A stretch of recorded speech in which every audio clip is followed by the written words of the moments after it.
Again, my name is Adam Ostaszewski. I'm originally from New York City, and I was part of the GHE class of 2017, the GHE Experience, which some call GHE Extreme, for those that were on that trip. I'm calling in from Paris, where I've been living for the past year. And like many of you around the world, I'm currently on the coronavirus lockdown.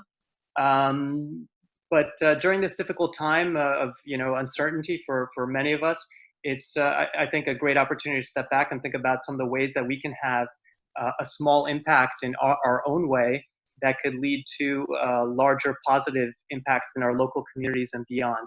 So I'm going to try to focus my my talk around that. Next slide, JD. Yep, sorry. So in 2017, in January, I set off on a 2-year journey, which would take me across 3 continents, across South America, Asia, and Europe, traveling mostly by bicycle.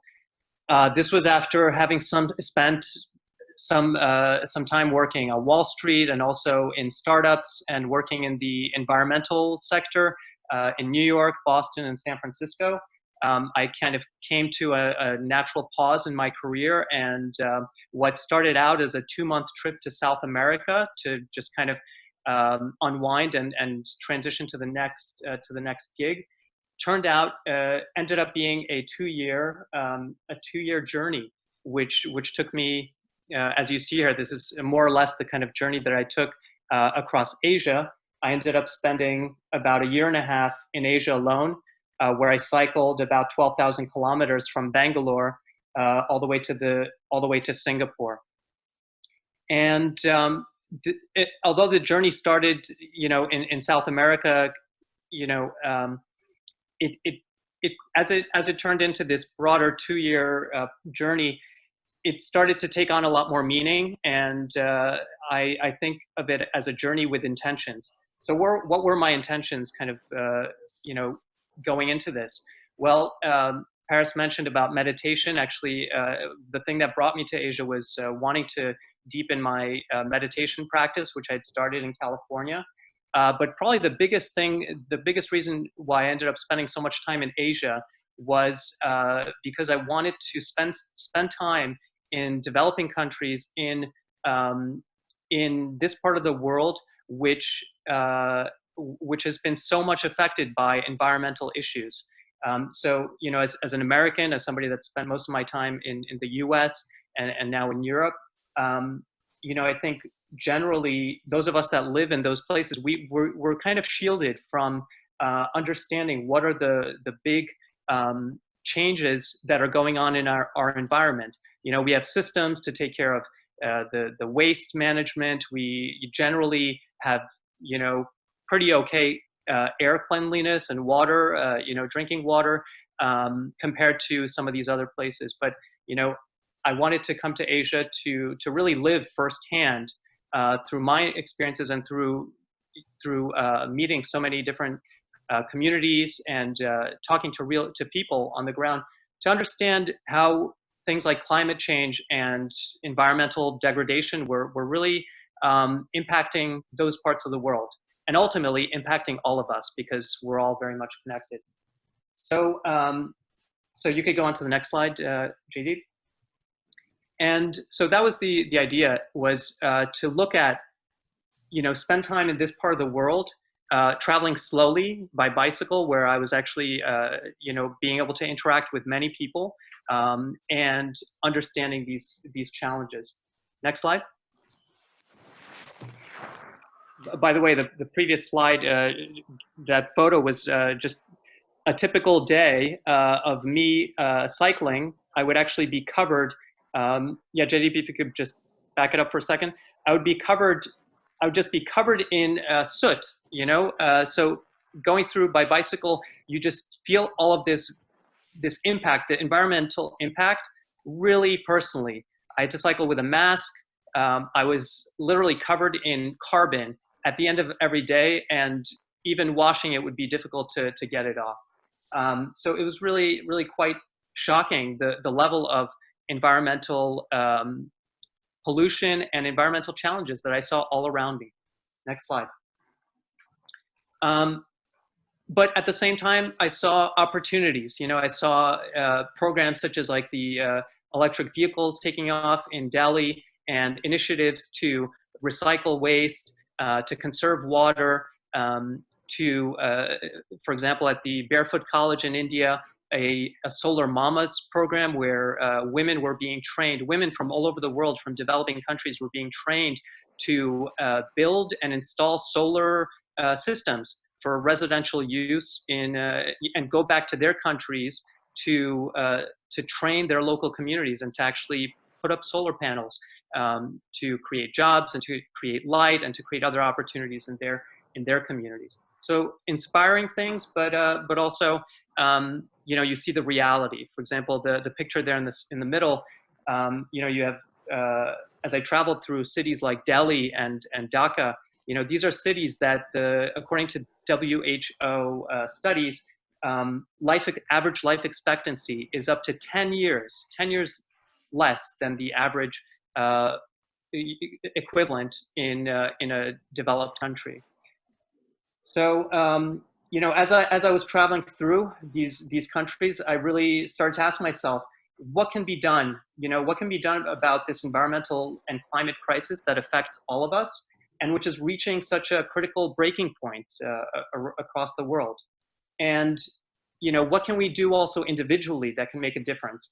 How can we influence those around us to make changes that are really needed, changes in behavior? You know, and then could those individual actions translate into community actions, into corporate actions, into government actions? So these were all thoughts that I was really thinking about while traveling. Next slide. So midway through my travels, as Paris mentioned, actually a friend of mine from Boston sent me an email. It was the GHE opportunity was posted on the MIT Energy Club mailing list, which I was also a part of, and just kind of let me know, like, hey, there's this really interesting program. I was in India at the time, and I ended up applying, talking to Paris, you know, getting accepted, doing the fundraising thing and the whole bit. And you know, it was really kind of a critical point of inspiration and also knowledge, actually, that would serve me later on in my journey. So this was in July of 2017, and you know, and we electrified Shade.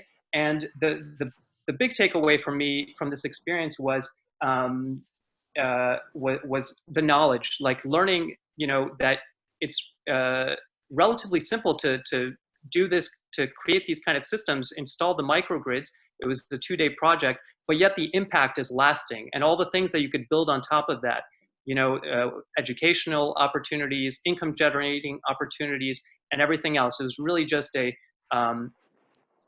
inspired me to want to take that model and to take it forward.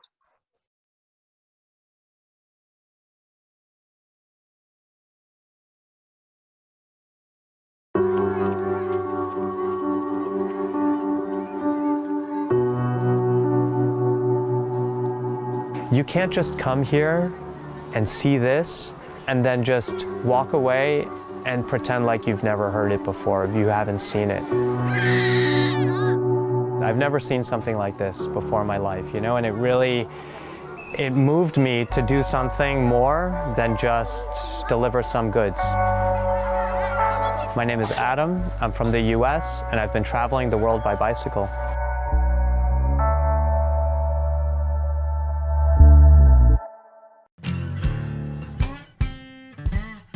I left my home in the States 13 months ago. As I got closer and closer to Bangladesh, I started to read more and more news about the Rohingya crisis.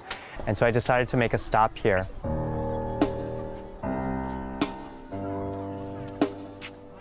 One of the first things I did was decide to launch a fundraising campaign. And I've raised now over $30,000. What you gonna do? Watch the world fall down. Water is essential, water is life, and so I decided to spend Over 50% of my donations raised on deep tube water wells. Remember why we're here. There's many pumps all over the camp, but most of them are very shallow. Over 80% of these pumps are contaminated already. My wells are between 500 and 700 feet, and they are safe to drink and the water is good. I've tested it myself. I really wanted to do an arts program here where kids can be kids again, where they can play, where they can be creative, where they don't have to think about the harsh reality of their lives. I knew I couldn't do it by myself, so I found Max and Artolution. And Artolution has been working for 10+ years in refugee camps across the world.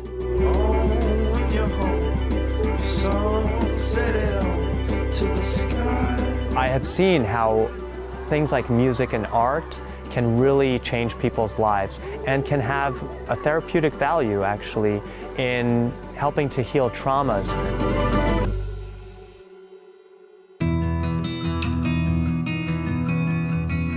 So in total, I've been now almost 3 months, and I'm getting ready to move on. One thing I've learned is that you shouldn't be afraid to go to new places that might seem difficult or unconventional, because these are the experiences that will make you grow the most.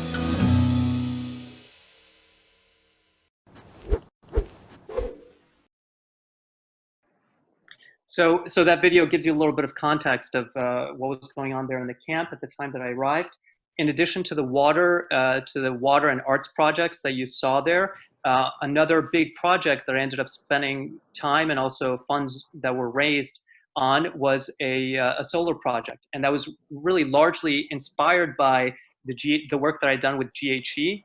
And because I had that experience of working with GHE, I felt really confident and prepared to go about doing this kind of project. I was able to partner with the Bangladeshi military, local government officials, local community leaders, and some local NGOs in order to execute the project. And also one of the first things I did was to reach out to Jaideep and Paris, and they provided really critical support in terms of sending me some technical documentation about microgrid, the layout, the bill of materials, and things like that. And they even decided to make a donation in terms of some of the materials needed for the project, including grid controllers and bulb holders and other things.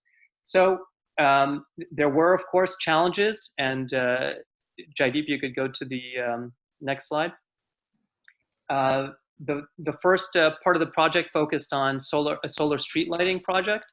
And we ended up installing 10 streetlights across different critical locations in the camp.